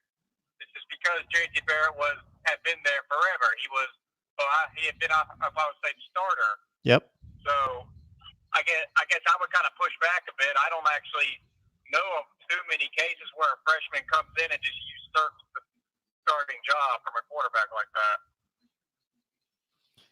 Yeah, but N'Kosi Perry wasn't the entrenched starter. He shared starts with the graduating senior. Right. Anyway, to me, I just found it a little odd, but again, I don't know a lot about Miami football this year or last year, other than the record. Well, that's what fascinates me, Reasonable Gump, about these coaching decisions when there is a quarterback battle is that this is what these guys are paid to do. It's to say, okay, we've got 3 quarterbacks, or maybe we've got 2 quarterbacks, and based on all of our information and what we've seen thus far, they're comparable. Therefore, that's what makes for the decision. If they weren't comparable and there was one clear-cut choice, then he would be the quarterback. But otherwise, they're having to test and prod these guys in August drills, 7-on-7s, in the scrimmages that we don't see to determine, okay, who is the guy that has the most arm talent, who understands the play calls the best, who's the best leader and communicator, who's the toughest kid, who maybe has a running ability. Measure all the aspects of the quarterback position, and we're counting on these coaches who make $3 to $5 to $6 million a year to make the proper decision. And it is fascinating to me how many of them apparently don't make the right decision. And within 2 to 3 to 4 games to start the season, a la Clay Helton, in not choosing Sam Darnold to win that job, they're then inserting the other quarterback 2 to 4 games into the season. And then that second quarterback that they did not originally choose proves to be the better quarterback. That is kind of fascinating. Now that you think about it, I guess I never thought about it like that before. But you're right. And it shouldn't just be written off that you can't expect them to always see hit talents like that. No, they're being paid multi-millions of dollars a year. We have a right to expect perfection out of them, right? Yeah, perfection's a bit high, but yeah, excellence. It's just like the caller a few callers ago who said, is Jim Harbaugh doing a good job? And why is he on the hot seat? Isn't he doing a good job? And I said, well, based on a number of measurements, if he was at 80 or 90% of the other schools in the Power 5 or in FBS, yes, he would be evaluated as doing a good job in going 10-3, but he is being paid as an elite coach to win and compete for championships. So therefore, he's not hitting that standard and not doing a good job. That's what that's what I've said the whole time is Jim Harbaugh obviously has a good record as a head coach. All you have to do is count. You just have to know basic first grade math to be able to say that. But he's being paid. I think there was one year where he was actually being paid more than Nick Saban. And that to me, and honestly, I think to the rest of college football was not only funny but just insanity. Yeah. It's really if Jim Harbaugh was being paid like the amount that like Tom Herman is, or I don't know, Dan Mullen at Florida, that to me would be then no one would really have that much of a problem. I guess problem's not the right word. No one would be on the Jim Harbaugh train as much as everyone is, because when he's marketed to be equal or better, if you're Skip Bayless, than Nick Saban, then the results just do not add up. Just do not add up to that. Sure, I think we've had the same discussion concerning Les Miles and Mark Richt, who did a fine job by most standards at Georgia and LSU, but they were being paid top 5 money in the nation. Therefore, they need to produce teams that are consistently competing for SEC and national championships, and neither of them were. Speaking of coaches right now, Mark, off the top of your head, do you know who you would name your top 5 college coaches right now? Right this second, I would go with Sweeney 1, Saban 2. Wow, then it gets dicey. Then it gets difficult to determine. because you can only evaluate them obviously based on the talent and situation that they have, and those two guys are so proven.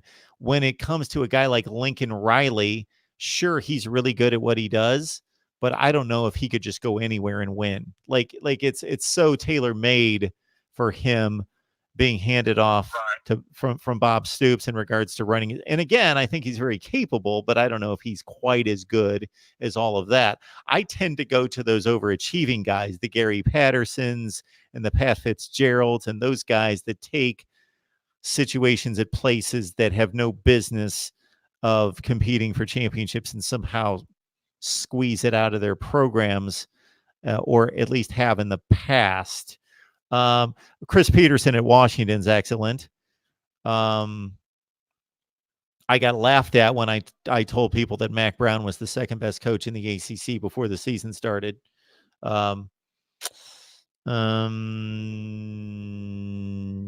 Kirby Smart is an amazing recruiter. Now converting that to game coach is a bit spotty at this point. Same thing with James Franklin. If you were asking this question 5 years ago, I certainly would have put Mark D'Antonio in the mix.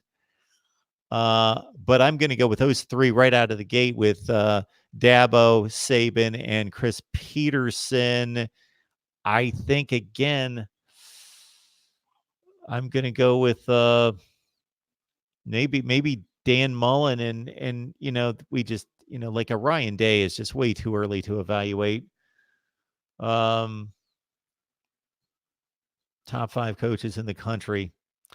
David Shaw has lost a lot of his luster. His program has very much just leveled out. That's probably the most depressing to me, actually, is watch that regression. Yeah, they were just so good for a few years, and then they regressed to like 8-4 good, and now they're not even that.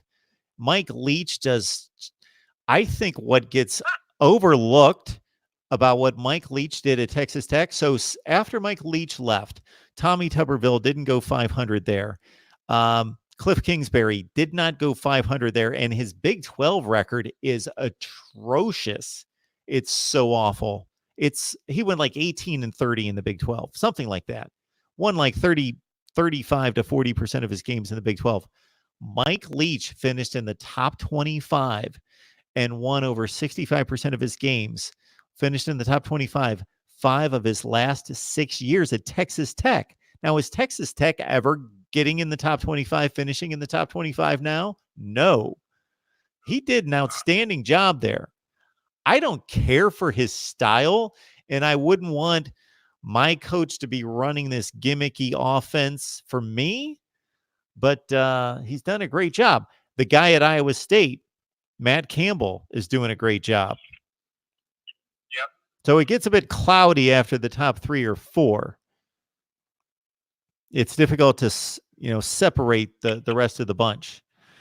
We'll see what Ed Ogeron does this year. I would have never thought I was going to mention him in a top coaches in the country discussion. I like to think I might have been one of maybe 5 people in America, including Ed Ogeron, that actually did see this coming. Okay.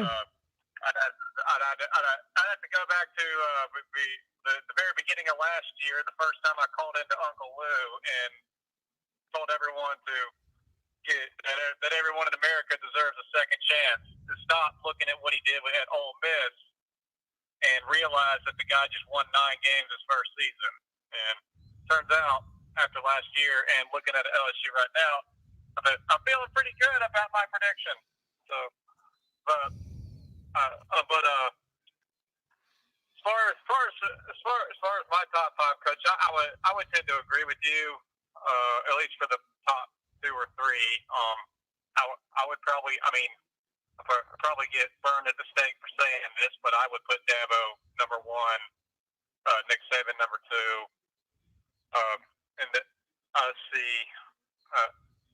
I would actually probably. You're right, though. It does get foggy right around there. But I would say Chris Peterson and Lincoln Riley are kind of hovering around 3 and 4. and then I've got Kirby Smart, and actually I've got Ryan Day and Kirby Smart hovering around 5 and 6. I know you say it's way too early for Ryan Day, but I don't remember Urban Meyer's team ever doing what Ryan Day is doing right now, even against similar competition. I know everyone wants to say Ohio State hasn't played anybody, but when Urban Meyer's teams weren't playing anybody, they weren't beating teams 70 to nothing. Well, I'm sure we can find a few of those scores in Urban Meyer's track record. Yes, Ryan Day, there's a reason he was selected for that type of job. That is one of the top 3 or 4 jobs in America. He's an extremely smart guy. He must be extremely confident and sure of himself and decisive to be able to hold down that job. I just want to see him go through the gauntlet. I just want to see him go through Wisconsin, Michigan, Penn State, and to rank him with an Urban Meyer. Yeah, he might be the right fit for the program right now. Now, to rank him consistently over time and for him to maintain that kind of excellence, those are 2 different deals. Urban Meyer's winning a higher rate of games, or did, than any coach in modern football history.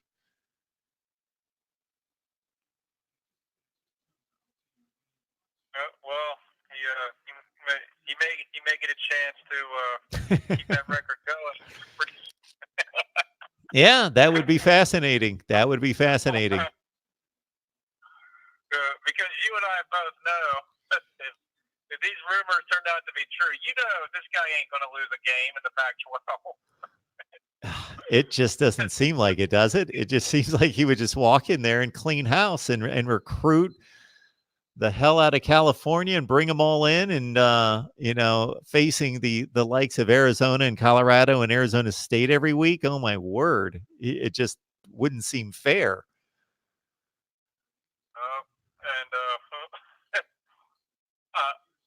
I actually always kind of thought before the season started, I'm like, wouldn't it be funny if Clay Helton somehow took USC to like 10 wins in like a Pac-12 title game? Then what would you do? Yeah, are you going to fire? Sure. Are you going to fire the guy who just won you 10 games and a division title so you can hire Urban Meyer? Well, the thing is, Reasonable Gump, is that he's not going to win the 10 games, but he could win the Pac-12. They're playing Notre Dame tomorrow. They're looking at a 3rd loss on the season, but that's not going to affect their Pac-12 standing, and they've already lost to BYU. Doesn't affect their Pac-12 standing. They won the most crucial game of their season, beating Utah, the best team in the division, or the projected best team.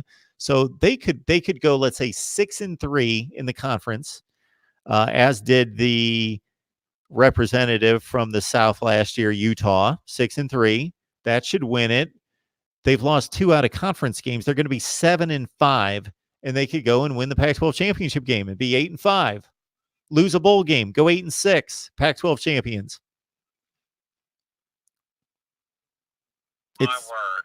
Well, what does the Pac-12 come to? I'm kind of rooting on that to happen right now. Yeah, it wouldn't be. That's not an unreasonable expectation for that to happen. No, you just need you would just need a big upset win in the Pac-12 title game. I'm assuming because they'd probably be facing Oregon. Sure.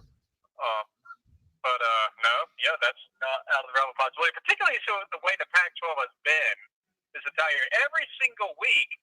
I mean, I'm sure you've been keeping up with this too, but it's week by week. The next contender who's up, the last chance for the Pac-12 to make the playoffs, they go down. So first we look at Oregon, down in the first week. Then we look over here at Washington, they go down. Then Utah, Washington State, they both went down the same week. and then before you know it, everyone's looking at Cal. It didn't last much longer. The Pac-12 is just entertaining. I mean, you got to give them that. We've actually somehow made the Pac-12 fun to watch, if not for great football, just because you don't know what's going to happen next. Anything can happen over there. Washington State could be up by 31 or 37 or whatever it is over the worst team in the country, and then they come back and lose it. Yeah. By the way, after that game, did you see what Mike Leach said about his players? I did not. Okay, and I quote, "They are fat, dumb, happy, and entitled." But just YouTube it if you care. It's got I thought it funny that a head coach was literally fat shaming his own players on national television. Yeah, that's the kind of guy he is. I have a number of issues with doing that because you're collectively making a statement about 100 individuals, and to put them all in one basket to say they all gave up, they are all fat, they're all happy, therefore they didn't try, or they thought they had it won, or whatever, you might generally be right, but I don't know that could be the case for every kid on the field.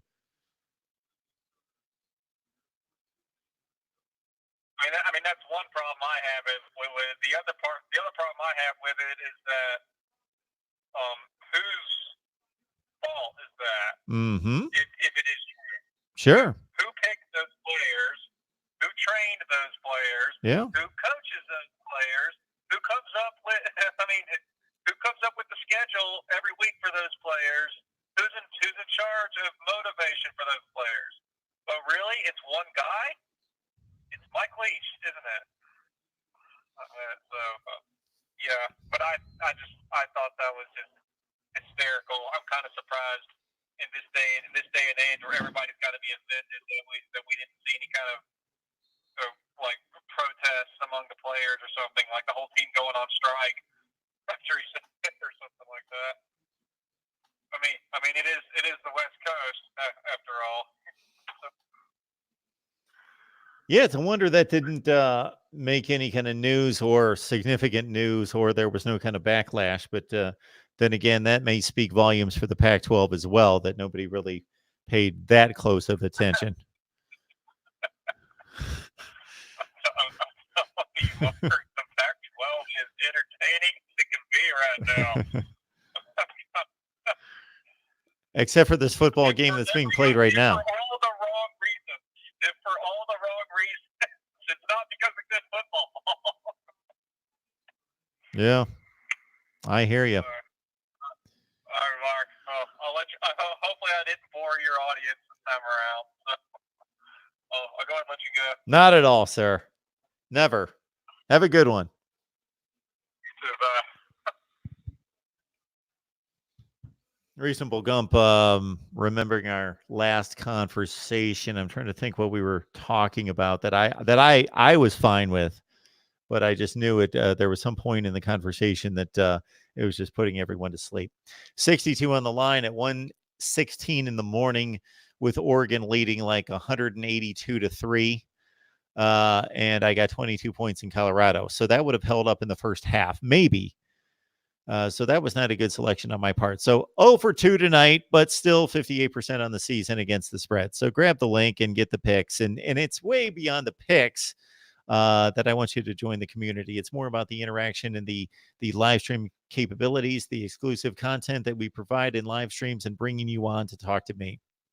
So that's what that's all about. If you have any questions about the channel, what we're doing, what some of these offers are, just hit me up at MarkRogersTV at Gmail. MarkRogersTV at Gmail, which brings me to, we release a newsletter each and every week, the Voice of College Football newsletter. It comes out once a week on Monday or Tuesday. It's my take on the weekend. It's also a channel update, and it's also as much acclaimed stats, facts, and trends that you will not find anywhere else in one compilation. You may find that you came across this particular stat or trend or fact somewhere over the course of your football viewing, but not all of it. So stats, facts, and trends, channel update, and my take on the weekend, that is delivered to you each and every Monday or Tuesday, typically Monday. Mark Rogers TV, the voice of college football, our voice of college football newsletter. So send your email to my email. Let me know at MarkRogersTV@gmail that you want the voice of college football newsletter. And I promise, and this can be verified by the 100+ people that get the newsletter, that you will not get junk email. I will not clutter up your inbox. You will get one email per week. That's it. And so you don't need to be concerned with me abusing your email. MarkRogersTV@gmail. So you get my email address as well. MarkRogersTV@gmail. And let me know that you want the newsletter each and every week. And I hope that the people that have signed up for the newsletter are receiving it. So sometimes I'm concerned that it goes automatically in the junk or the trash or the spam.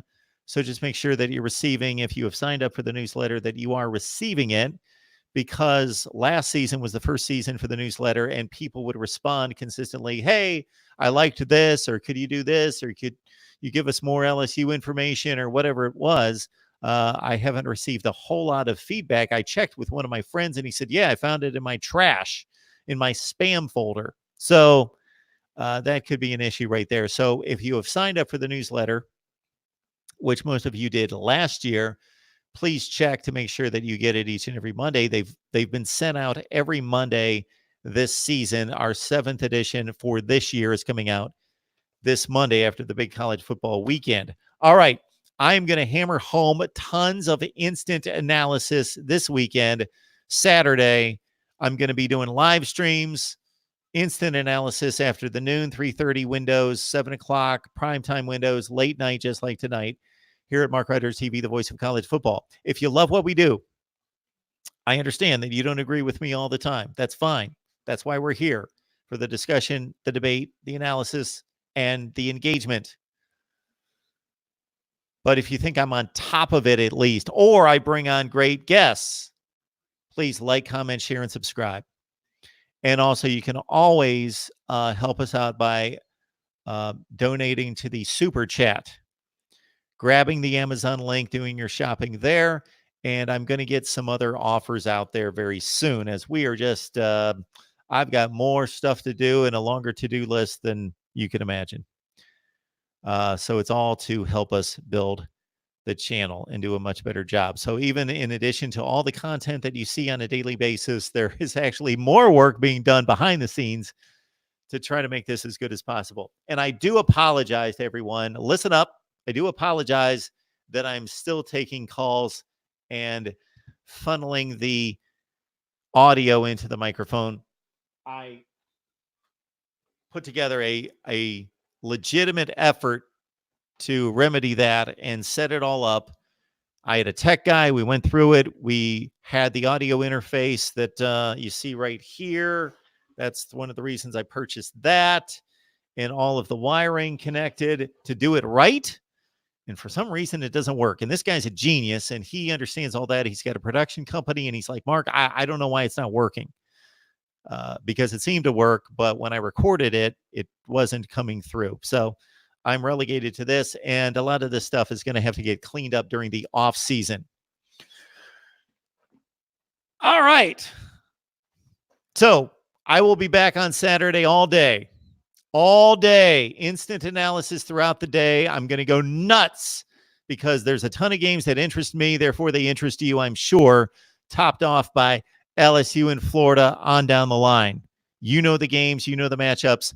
We will hit them hard with instant analysis, both live and the recorded variety as well. Right here at Mark Rogers TV, the voice of college football. I was going to analyze this game, but it's a obvious waste of time. I could just get on and yell Oregon and quack like a duck for 10 minutes. Maybe that's what I'll do. Maybe I could do that, because that would just hammer home the point that Colorado was no match for Oregon tonight, and I was duped and fooled, because I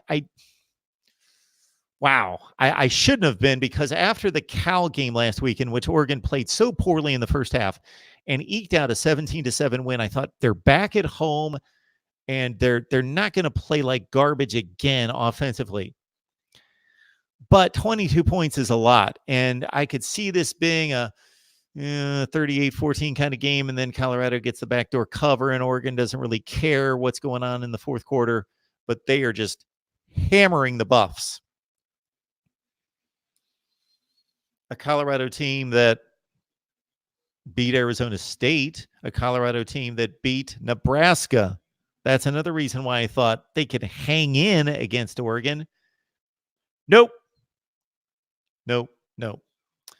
All right, everyone. Appreciate you jumping on the line. We will see you very soon. If there are any comments in the chat section that you want me to get, you just copy and paste it and you send it to the comments of any of the videos, because I'm not going to see it in the live chat here.